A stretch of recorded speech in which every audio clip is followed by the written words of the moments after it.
فرزانہ شعیب، جو 45 کے قریب بے سہارا ماؤں کے لیے امید کی کرن ہیں، کیونکہ انہوں نے اپنے گھر کے دروازے کھول رکھے ہیں ان لاوارث اور ضعیف العمر ماؤں کے لیے، جنہیں ان کی اپنی اولاد یا اپنے بہن بھائیوں نے اکیلا کر دیا۔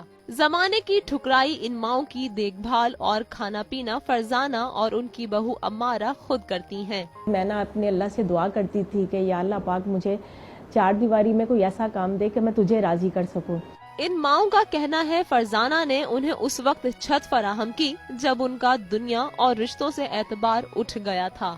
میں کسی کے یہاں رہتی نہیں ہوں، اس لیے مجھے یہاں چھوڑ کے گئے، رکھنے والے تو ماشاءاللہ بہت ہے۔ باجی بہت اچھی ہیں، میں تو انہیں میڈم کہتی ہوں۔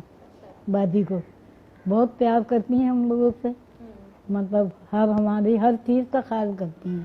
فرزانہ شعیب 12 سال سے بے سہاروں کا سہارا بنی ہوئی ہیں۔ ماں خوبصورت ترین رنگ ہے محبت کا، اور اس رنگ سے فرزانہ نے اپنے اس گھر کو رنگا ہوا ہے، جہاں ایک دو نہیں 45 کے قریب مائیں اس گھر کو رونق بخشے ہوئے ہیں۔